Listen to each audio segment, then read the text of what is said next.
Hey guys, today we're going to be taking a look at my vintage Arco RoGun, which was later rebranded and released under the GoBots line. So sit back and enjoy, and don't forget to like, comment, subscribe, and share.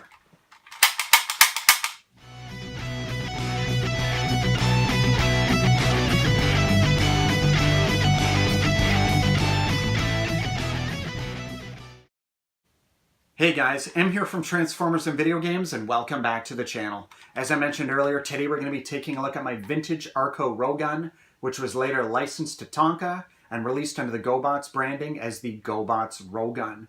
We're going to start off by taking a look at it here in its alt mode, which is a double-barreled rifle. First off, we'll look at the color scheme. It's primarily made up of 4 colors. You've got red, gray, black, and blue. And if you look closely, you could see there is a little bit of yellow here at the top. And on this switch here on the handle of the gun, hopefully my camera's picking that up. There are no painted details or paint applications on here. Any additional applications that were applied to the figure were done with stickers. You can see there's one here on the top of the figure. There are a couple of other stickers here, 4 of them. They're fairly underwhelming. There's nothing special about them. And then on this side, you can see there's a big one here that says RoGun. That's how you can tell that I've got the Arco version and not the GoBots version. If this was the GoBots version, it would say GoBots here instead. And again, there's a couple of other stickers down here, which again, I mean, they've held up over the years. Sorry, there's 2 more stickers down at the bottom on the stock as well. The stickers have held up pretty well over the years. This is a foil sticker. So is this one on his face, but the other ones are just sort of normal flat stickers. Any other details that are on here are quite simply molded in place. You can see on the stock here, there's some really nice molded details. On the grip here, you know, some sort of molded in lines here on the side of the gun. And right on the end here, typical of a lot of laser guns or other guns you'd see on 80s toys. You can see some holes here molded in. Yeah, a pretty decent little double rifle mode. It's got a nice weight to it in this mode. My main complaint really, and I don't know what else they could have done with it, would be the sight here. I mean, obviously making it a sight is better than just not addressing the issue at all of this head, robot head sticking on the top. But I wish there was a way they could have made it smaller or somehow done something so it didn't stick out so prominently. But other than that, I gotta say it's a fairly solid alt mode. And for an 80s toy, I know certainly if I had this when I was a kid in the 80s, I would have been pretty happy with it. One very cool thing about the Arco RoGun is the fact that it's actually a working cap gun. I haven't had a cap gun since I was very young. I remember when I was a kid, I had kind of a Western style revolver. It was a silver chrome gun, and it was the kind of gun you could imagine a cowboy using back in the day. Now, it was a little bit different in that it took a roll of paper caps, and I'm forgetting how many caps came on each roll, but it was quite a few. You could just keep firing off rounds until the roll was done. And I remember what was really neat about it is you could see smoke coming out the top where the hammer would hit the caps. So that was always really cool. This particular gun is different in a couple of ways. For starters, you can see down below it's got 2 working triggers, and it actually takes a different kind of caps altogether. To load the caps, this yellow piece of plastic I showed you earlier, you just pull back with your finger. That releases the front end of the gun like this, and hopefully my camera will pick that up here, but you could see there's a spot on each side for 8 caps. They just come on like a little plastic circle, so you get a total of 8 shots on each one.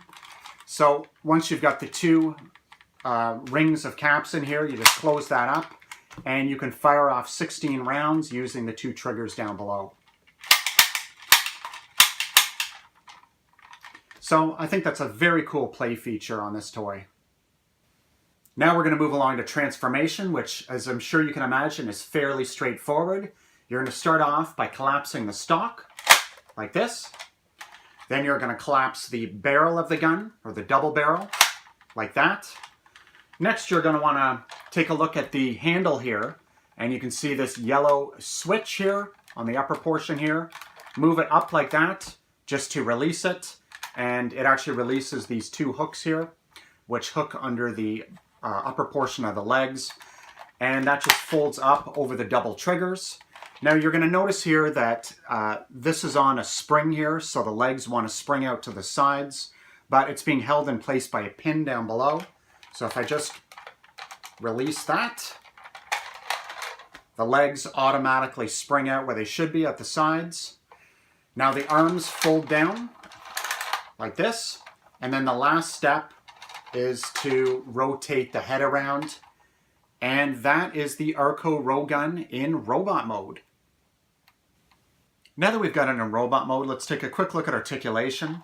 The head will rotate a full 360 degrees due to transformation. You can raise the arms up and down at the shoulder joint. Just under 90 degrees, you can see the head gets in the way. And I don't think this really counts, but you can technically squeeze his legs together like this, but the spring will just push them back out again. So you can't get it in any sort of dynamic pose, of course. One thing that I will mention as kind of a bonus that they've included with the robot mode are these two wheels at the bottom of each foot. Obviously, he's not going to get very far on a carpeted surface, but you could technically play with him on a kitchen table or a hardwood floor, and he should roll just fine. Beyond that, no other articulation. One thing I will say about it is that it sort of reminds me of a 1950s science fiction movie robot. Certainly very primitive looking.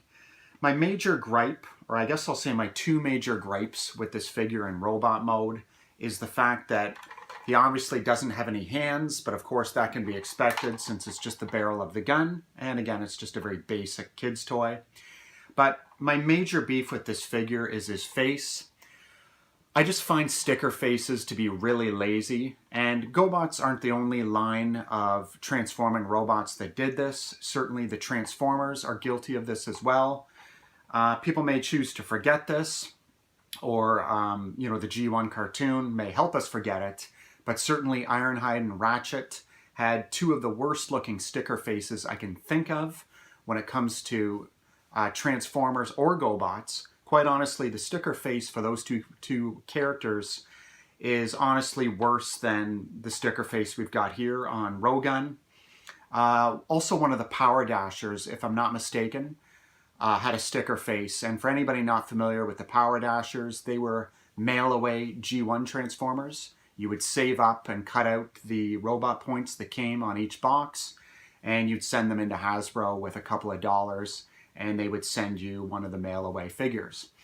So beyond that, here's the back side of the figure. Pretty clean.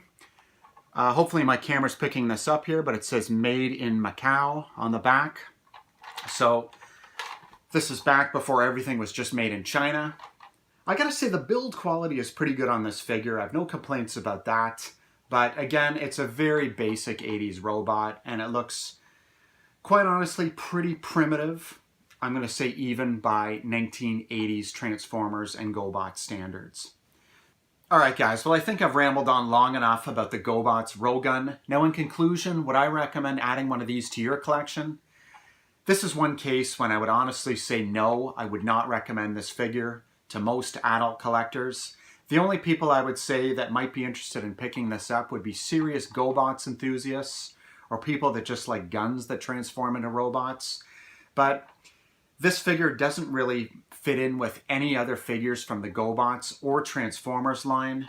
I think it's pretty weak, and for that reason I can't recommend it. Anyways, thanks again for watching, everybody. Take care. Alright folks, just as a little bonus, I thought we'd do a couple of shoutouts again this week. For starters, I wanted to give a big shout out to my buddy Lotus Stark. Be sure to check out his channel. Lotus Stark is best known for reviewing third-party Transformers, Masterpiece Transformers. He's got a very high-end collectible statue collection, probably the best statue collection I've ever seen on YouTube. And most recently, he's been doing some mint on sealed card GoBots unboxing. He's got a fantastic channel. I think you'd all enjoy it, so be sure to check it out. My next shout out goes to my buddy Joe from My Life in Collecting. Not only has Joe been a personal friend of mine for the past 25 years, but he also uploads regular content to YouTube and still finds the time to co-host 2 successful podcasts. One of the things that I've always appreciated about Joe's channel is the fact that he showcases things from a variety of his collecting interests, including GoBots, Transformers, books, video games, and much, much more. Be sure to check out My Life in Collecting and like, comment, subscribe, and share his channel. Thanks again, everybody. Take care.